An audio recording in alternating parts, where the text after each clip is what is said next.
Hello everybody, once again here we are, image editing, and we want to discuss hotkeys, menus, palettes, tools.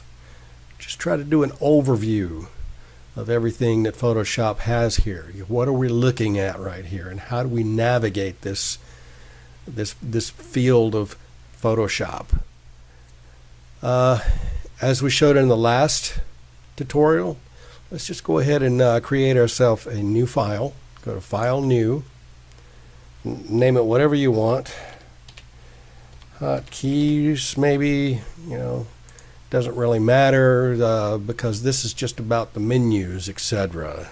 How to navigate this world. So let's talk about this a little bit. There's a lot of stuff to look at here. Let's just start with the toolbar on the left hand side. Here we have a toolbar that you can move it around anywhere you want. You can close it, which you don't necessarily want to close it. You can have it see, you click the little arrows here, you can make it smaller or longer, or some people like it like this where they can move it around. Some people like it over here. Typically it's going to be over on this side, on your left. Anyway, we have first of all, if you hover over the tool, you'll see it tells you exactly what it is. It says Move Tool, and then you'll see the letter V. The letter V represents a hotkey. You can push the letter V, which I'll push the letter V right now. Boom, you can see that it puts you right in your Move Tool. And the Move Tool is simply exactly what you think it means. You got something on your palette here in your canvas. You have the Move Tool, you have your layers palette, whatever layer you have chosen, and then you just click and you drag these things around. Of course it's going to do this right now because there's really nothing there. There's nothing to move, plus the layer is actually locked. If I want to unlock the layer, I can double click on that layer, say OK, and it will unlock it. There are other ways to unlock it as well, but that's just my way of doing it. You can see now I can move that color on the canvas around by just using the Move Tool. So if you hover over every one of these, you're going to see that you have Quick Selection Tool, Eyedropper Tool, and each one of these has a hotkey with it. The W is for the quick Selection Tool. Eyedropper Tool will be I. It's pretty intuitive if you think about it. The Pen Tool is B. History Brush Tool is Y. It used to be a little more intuitive than it is now, but you get used to it. Gradient Tool is G. If I push G, boom, there we get the Gradient Tool. And you'll notice every time we select one of these tools, we get the menus and parameters to be able to change that tool up above. We can change the type of gradient that this is. If you hover over it, it tells you what it is. That's the radial gradient. Here's the linear. Here's the angular, reflect, and diamond. They are exactly what you think they mean. So we'll get to using those later, and you'll see that there's a little arrow right in the bottom right hand side of all of these tools except the Move Tool. And the Zoom Tool, which is the magnifying glass, there's not one for that either. But what this is each one of these, if you click and hold, then you'll see that you have multiple tools inside of that tool. You have a drop-down menu. So if you go to any of these and click and hold, you're going to see that you have other tools available to you.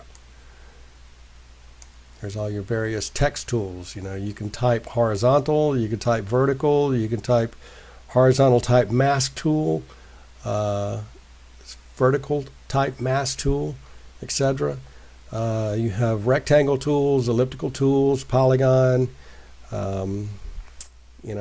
etc. I mean, there's a lot of stuff here. Here's your hand tool, rotate view tool. Here's your lasso tools. Here's your crop tools, perspective tool, slice select tool, patch healing tools, content aware move tools, etc. I mean, you're going to have to go through all of these and kind of get used to what each one of these do. Now, if I sat here and I went through all of these tools right now, we would literally spend probably a week of watching me go through every one of these tools. But what I'm trying to do right now is get you to understand that you have a lot of tools here. When you think there's something that should be there, believe me, it's probably there. If you have an idea of what the thing is called, you can always go to the help menu and start typing in the help menus to search for things, and it'll tell you where it is. Let's see, now let's go to the top here, and you have all of your menus across the top. You know, create a new document, open, browse in Bridge. We'll get to that later. Bridge is another program which allows you to keep track of all of your photos, and it works really good with hand in hand with Photoshop. There's a lot of different ways to open and make new documents up in this area, and any documents that you have worked on, they're going to be in open recent. Like if you come in tomorrow and you're like, oh my God, I can't remember where I saved that file, I can't find it, just open up Photoshop and go to open recent, and it's going to be in here. Here's where you close and save as, save for the web, generate. This is where you place images. Like if I go here and I do place right now, that I can place these images anywhere in here. So if I do that, there you go. And then I can, well, that's the pivot tool right there. I don't want to do that. Go to get the, let's see, place, the move tool, and then I can move it around, do whatever I want with this image. Okay.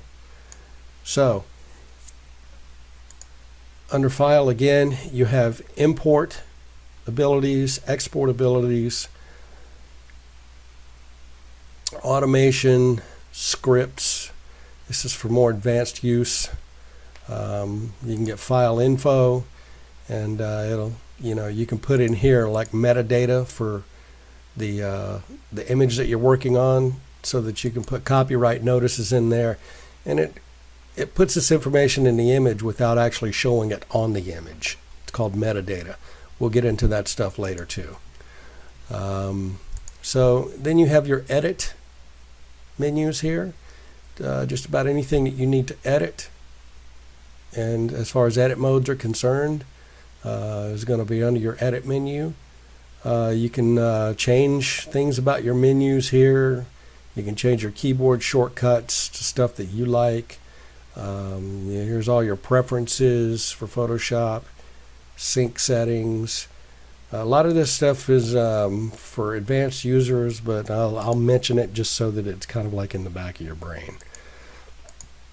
In the preferences, this is where you change all of your preferences about the way Photoshop is going to act, react, respond, the way you like to use it, the colors that you like to use. Maybe there's some things you like about it, some things you don't. You can change those.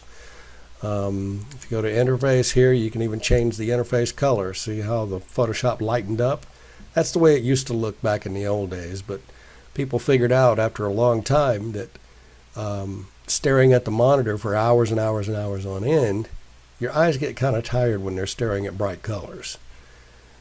So we started working with darker colors, darker grays. It's a lot easier on the eyes, and it doesn't stress you out and make you fatigued. Believe me, you can get very fatigued sitting here looking at the monitor all day, working on this material. So then anything that you want to do about your images, you can go to image mode, and you can change the type of image mode that it's in. Index color, grayscale, CMYK. All of this stuff has to do with the type of output that you're going to have. A lot of in-text color stuff will go to the web. RGB will go to the web. You can print with RGB as well, but typically anything in RGB is going to be for display on monitors. Anything in CMYK mode is going to be for printing, like on a printing press or something of that nature. We will be getting into that soon enough as well. Lab colors and multi-channel, you got 8-bit, 16-bit, and 32-bit that you can work in. We'll get into that stuff later too. This is for more advanced use. It allows you to get more options with the type of editing choices that you want.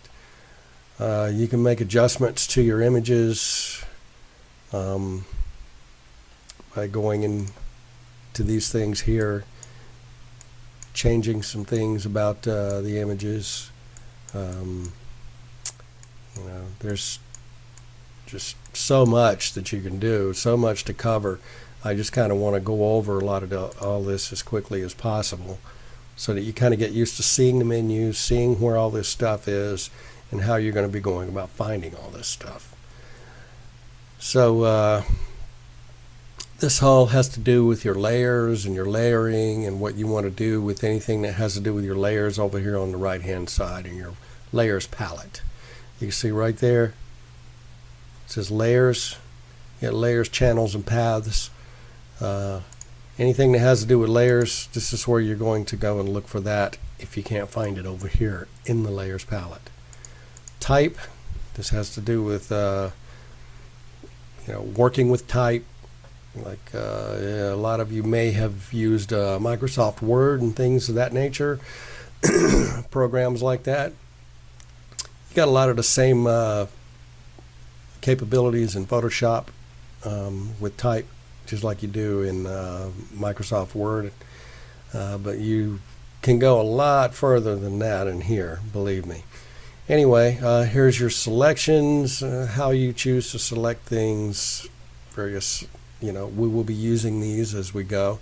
Here's all your filters, like if I want to do some kind of filter to this image that we're looking at here, like I can go into the filter gallery here, and then I can start choosing various filters to make it look different. You can sit here and play around with this all day long. Best thing to do is if you've got some kind of idea of what you want something to look like, just go find that and do it. Because you could sit and click around in here all day long and go, wow, wow, wow, oh, that's cool, oh, I hate that, oh, that's cool, I hate that. There's just a lot you can do, okay? You even have other filters here. All of these are separate from the filter gallery.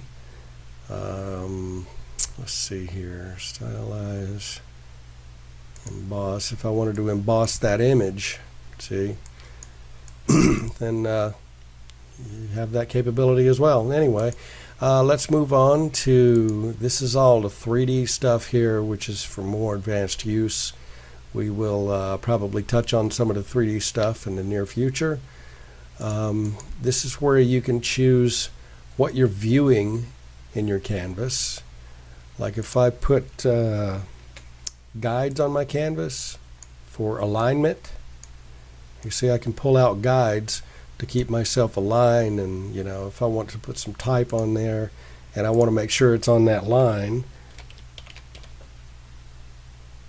then do this, switch that around. So, yeah, that should be it. No, I don't want it white, I want it black. Come on back. There we go. So lines. So now with that there, see how it snaps to these lines. The guides is what they're called. So these are very handy for being able to, all you got to do is just show your rulers, and like right here I can turn those rulers on and off in view, and I can also turn my guides on and off, like go to here to show, turn off the guides, view, show, guides, just turn them on and off. So that's what all the view stuff is about. If you can't see something, or something should be there, you saw it before and now it's not, probably turn it on here under view. Anyway, under Windows, this is where you turn on all of your various panels. Like you can see that color is checked, layers are checked. Now if you look over here, you can see that layers are showing, colors are showing.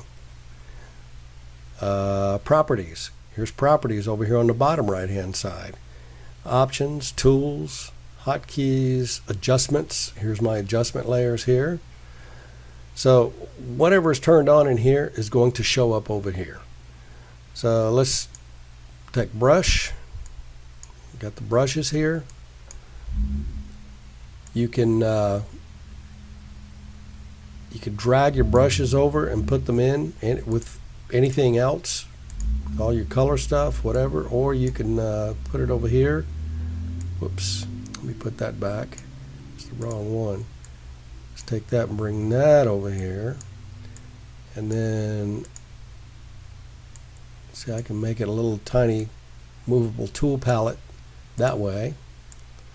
And here I can, let's see, how does that work? Put it right there. Then you can open it this way here,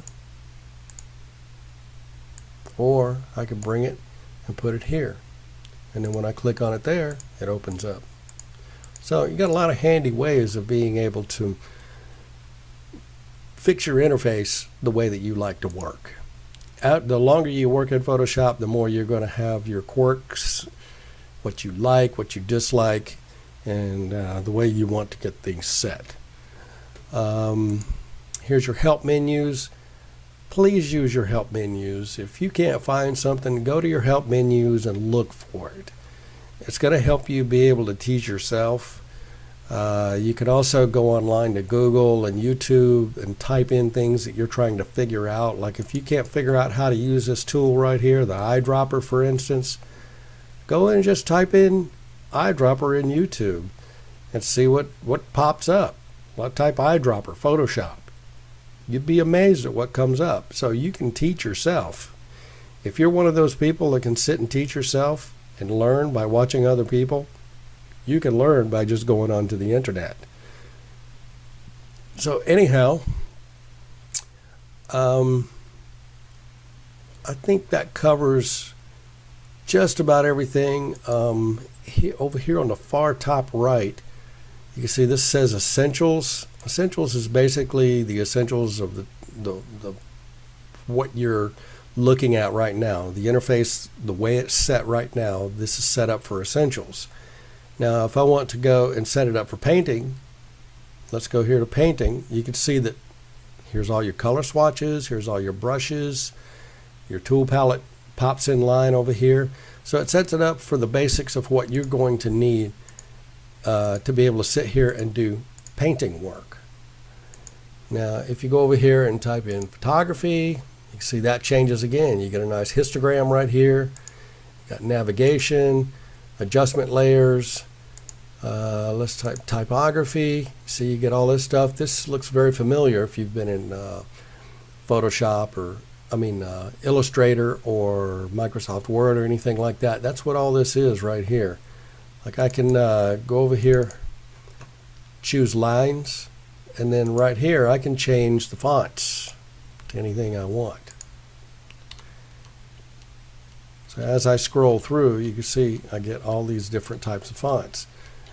So just, when you're going to work with type, go into the typography interface. When you're going to just work normal old Photoshop, maybe you just want to be in Essentials, and if you get things all messed up, things are all moved around, and you want to put everything back to the way it was, and everything's all messed up and you just got a mess going on, just go here and reset Essentials. Boom, right back where you were. It's real easy to get back to square one again. Anyway, that's a long lesson. It's a lot to absorb, but hopefully you'll get something out of this.